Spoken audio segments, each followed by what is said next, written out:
Breaking news చూస్తున్నాం. ఇటు కుర్చీ మడతబెట్టి అనే తాత మృతి చెందాడు అంటూ సోషల్ మీడియాలో వచ్చిన వార్తలన్నిటికీ ఇప్పుడు సమాధానం ఇస్తూ ఇటు వరంగల్లోనే ఉన్నాను అంటూ కుర్చీ తాత ఒక వీడియోని రిలీజ్ చేశాడు.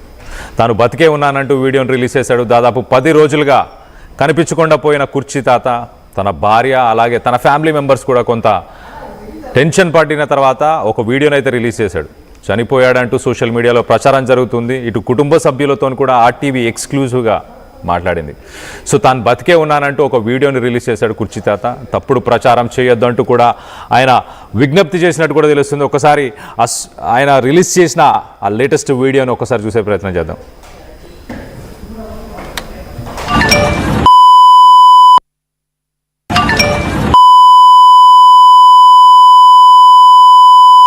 మంచి మంచోళ్ళు నా కాళ్ళ కింద దొక్కుతా అది కుర్చీ తాత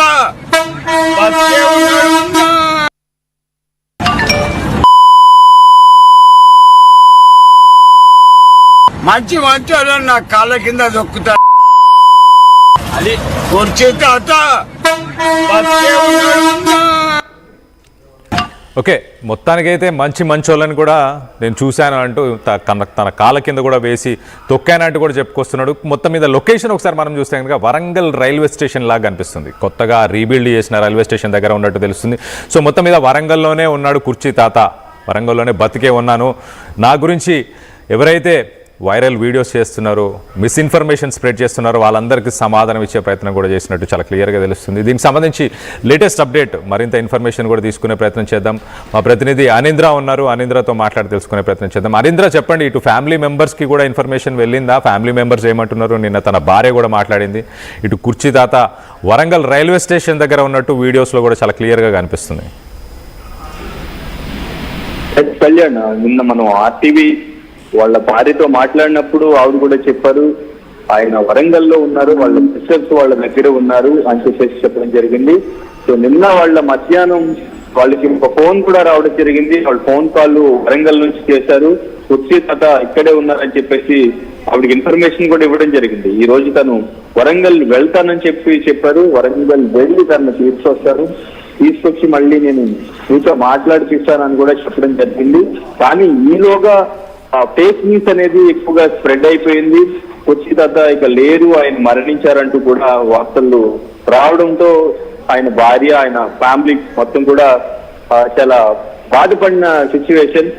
అండ్ ఇంకా అంటే యాక్చువల్ గా ఈ వార్త బయటకు రావడానికి ప్రధాన కారణం వాళ్ళకి ఎక్కడో దొరికిన మేడ్చల్ పోలీస్ స్టేషన్ దగ్గర దొరికినటువంటి ఒక బాడీ. ఆ బాడీకి సంబంధించి వాళ్ళ అబ్బాయికి కాల్ చేసినప్పుడు, వాళ్ళ కొడుకు ఎవరైతే ఉన్నారో కుర్చీ తాత వాళ్ళ కొడుకు కాల్ చేసినప్పుడు తను వెళ్ళారు. తను వెళ్ళి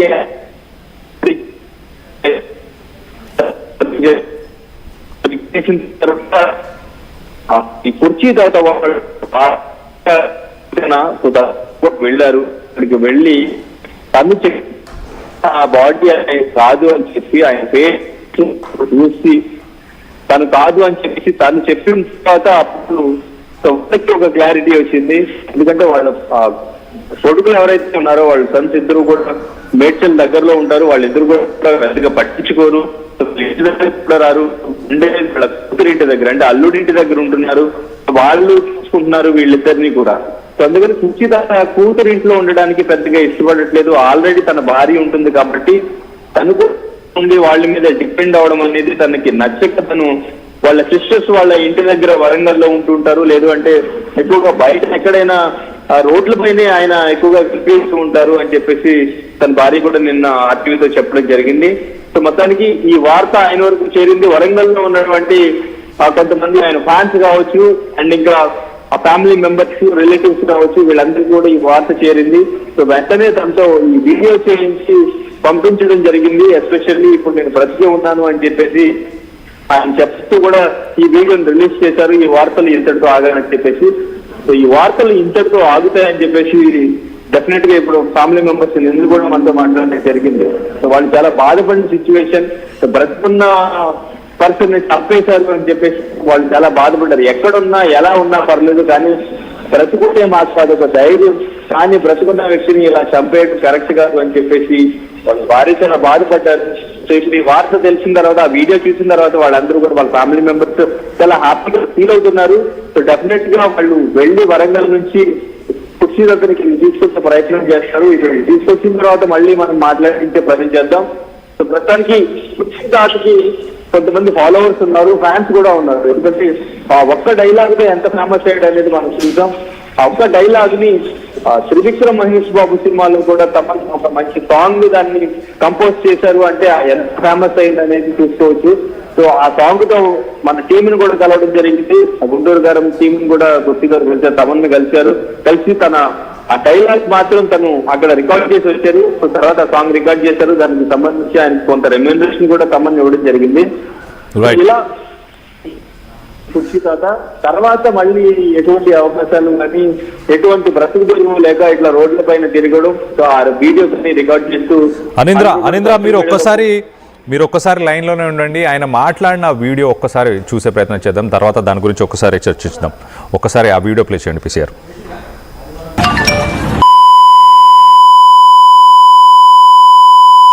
మంచి వాళ్ళు నా కాళ్ళ కింద దొక్కుతాడు. అది కుర్చీ తాత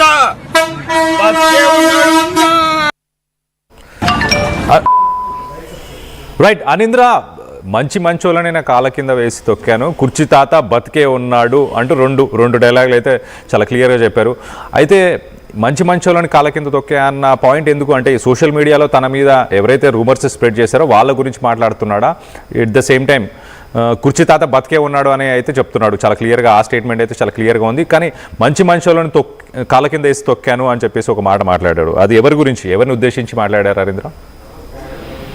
యాక్చువల్ గా కుర్చీ తాత సోషల్ మీడియాలో ఎప్పుడు కూడా తనకి ఏ టైంలో ఏది అనిపిస్తే అది మాట్లాడుతూ ఉంటారు. అండ్ ఇంకా బయట జరుగుతున్న పరిస్థితులకు సంబంధించి కూడా కొంతమంది రాజకీయ నాయకులకు సంబంధించి కూడా తనకు నచ్చినట్టు తను మాట్లాడుతూ ఉంటారు. అవి కూడా చాలా వైరల్ అయినాయి. అవి అంటే పెద్దగా ఎవరు పట్టించుకోరు. సో తను ఏదో మాట్లాడాలి, తాగి ఉన్నప్పుడు మాట్లాడుతున్నారు అని చెప్పేసి చాలా మంది వాటిని పెద్దగా పట్టించుకున్న సందర్భం లేదు. అని ఒక్క డైలాగ్ మాత్రమే ఆ కుర్చీ మడతపెట్టి అని తను చెప్పిన స్టోరీకి సంబంధించి తన వెర్షన్, తన లవ్ స్టోరీ, తన ఫ్యామిలీ స్టోరీ ఇదంతా కూడా చెప్పిన తర్వాత ఈ ఒక్క డైలాగే ఫేమస్ అయింది. ఈ ఒక్క డైలాగ్ ఫేమస్ అయింది. తర్వాత తను మాట్లాడినా ఎవరు కూడా వాటిని పెద్దగా పట్టించుకోలేదు. తను ఏదో మధ్యస్థితులు లేనట్టు మాట్లాడుతున్నారు అన్నట్టుగానే వదిలేశారు.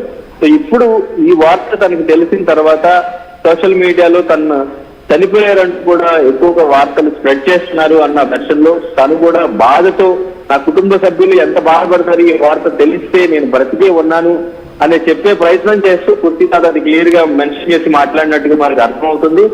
సో వాళ్ళ ఫ్యామిలీ మెంబర్స్ బాధపడుతున్నారు, నేను బ్రతికే ఉన్నాను, వరంగల్లో ఉన్నాను, ఈ న్యూస్ స్ప్రెడ్ చేయొద్దని తను క్లియర్ గా చెప్పినట్టు మనం ఆ వీడియోలో చూడొచ్చు. రైట్ అనింద్ర, ఇప్పుడు ప్రస్తుతానికి వరంగల్లో ఉన్న కుర్చీ తాతని తీసుకురావడానికి ఎవరెవరు వెళ్తున్నారు? ఇటు తన భార్య వెళ్తుందా, లేకపోతే ఇటు నిన్న సత్య కూడా అక్కడ ఉన్నాడు చూసాం వైజాగ్కి సంబంధించిన. సో అవి మిత్రులు ఎవరైనా వెళ్తున్నారా, లేకపోతే తన ఫ్యామిలీ వెళ్ళి తీసుకొచ్చే ప్రయత్నం చేస్తుందా? డెఫినెట్ గా ఆయన భార్య సుల్తానా వెళ్తారు. సుల్తానాతో పాటు సత్య కూడా వెళ్లే ఛాన్స్ ఉంది. వెళ్ళి ఆయన ఇక్కడికి తీసుకొచ్చి మళ్ళీ ఇంకొక వీడియో రిలీజ్ చేసి ఇక్కడికి వచ్చిన తర్వాత అండ్ ఇంకా మీడియా కూడా పిలిచి తనతో మాట్లాడించే ప్రయత్నం అయితే డెఫినెట్ గా చేస్తారు. ప్రస్తుతానికి ఆ ఇన్ఫర్మేషన్ కనుక్కున్నారు ఎక్కడున్నారు వరంగల్ అనేది. సో వాళ్ళు వెళ్ళి తీసుకొచ్చే ప్రయత్నం చేస్తున్నారు. సో వెళ్ళేది మాత్రం వాళ్ళ అబ్బాయిలు, 2 అబ్బాయిలు ఉన్నారు. సో మొత్తానికి 3 అబ్బాయిలు, 1 అమ్మాయి ఉన్నారు వాళ్ళకి. అయితే అమ్మాయి ఇంట్లో ఇప్పుడు ప్రస్తుతం వాళ్ళు ఉంటారు. 3 అబ్బాయిల్లో 1 అబ్బాయి 5 months అవుతుంది పోయి తన గొడవల్లో కొట్టి చంపేశారని చెప్పేసి తన భార్య కుర్చీ తాత భార్య నిన్న చెప్పారు. గొడవల్లో కొట్టి చంపేశారు అని చెప్పేసి అప్పుడు కూడా చాలా ఎమోషనల్ అయ్యారు కుర్చీ తాత అని చెప్పేసి చెప్పడం జరిగింది. మిగిలిన 2 అబ్బాయిలు కూడా మేకల దగ్గరలో ఉంటారు. వాళ్ళిద్దరు కూడా పెద్దగా పట్టించుకోరు. నిన్న ఈ విషయం తెలిసిన తర్వాత కూడా జస్ట్ ఒక హాస్పిటల్కి వచ్చి ఆ బాడీ అయిందా కాదని ఐడెంటిఫై చేసేసి వెళ్ళిపోయారు తప్ప సో మళ్ళీ ఇంటికి రావడం కానీ, నాతో ఉండడం కానీ, ఆయన ఎక్కడున్నారనేది కనుక్కోవడం కానీ ఇటువంటి ప్రయత్నం చేయలేదు. సో అయితే వీళ్ళిద్దరూ వచ్చే ఛాన్సెస్ అయితే లేవు. సో తన భార్య అండ్ ఇంకా తన భార్యతో పాటు వెళ్తే సత్య తోడుగా వెళ్లే ఛాన్స్ ఉంది. వీళ్ళు వెళ్ళి తీసుకొచ్చి డెఫినెట్ గా మీడియా ముందుకు అయితే తీసుకొస్తారు అని తీసుకెళ్ళారు. Right Anindra, thanks for the latest update. మొత్తం మీద కుర్చీని మడతపెట్టి అనే సాంగ్తోనే ఇటు 2 తెలుగు రాష్ట్రాల్లో ఇటు మహేష్ బాబు సినిమాలో ఒక పాట వచ్చేంతగా ఫేమస్ అయ్యాడు. తన లవ్ స్టోరీకి సంబంధించి తన లవ్ స్టోరీ గురించి చెప్పే సమయంలో అంటే తన భార్య పెళ్ళైన తర్వాత తన అత్తగారింట్లో ఉన్నప్పుడు మరి తను తీసుకురావడానికి వెళ్ళినప్పుడు తన బావమరుదులతో గొడవ అయితే అప్పుడు పక్కనే ఉన్న ఒక కుర్చీని మడత పెట్టి కొట్టాను అని చెప్పేసి ఆ చెప్పిన సందర్భంలోనే ఆ డైలాగ్ ఫేమస్ అయింది. దాంతో ఫేమస్ అయిన ఆ కుర్చీ తాత ప్రస్తుతానికి చనిపోయాడంటూ సోషల్ మీడియా వార్తలు ఏవైతే వస్తున్నాయో వాటన్నిటికీ ఒక చెక్ పాయింట్ పెట్టే ప్రయత్నం చేశాడు. ఒక వీడియోని రిలీజ్ చేశాడు. నేను బాగానే ఉన్నాను, బతికే ఉన్నాను, చాలామందిని నేను చూశాను, చాలామందిని నేను తొక్కేశాను అంటూ, అంటే తన గురించి మిస్ఇన్ఫర్మేషన్, తన ఫ్యామిలీ బాధపడేలాగా, ఇటు తన భార్య టెన్షన్ పడేలాగా. తన భార్య నిన్న ఆర్టీవీతో ఎక్స్క్లూజివ్గా కూడా మాట్లాడింది. దగ్గరలో ఉన్న ఒక వైన్ షాప్కి, తను రెగ్యులర్గా వెళ్ళే వైన్ షాప్కి కూడా తన భార్య వెళ్ళి మరి అక్కడ వెతుక్కుంది అంటే అర్థం చేసుకోండి. సో తన బాధను కూడా ఇటు ఆర్టీవీతో ఎక్స్క్లూజివ్గా పంచుకుంది. ఒకసారి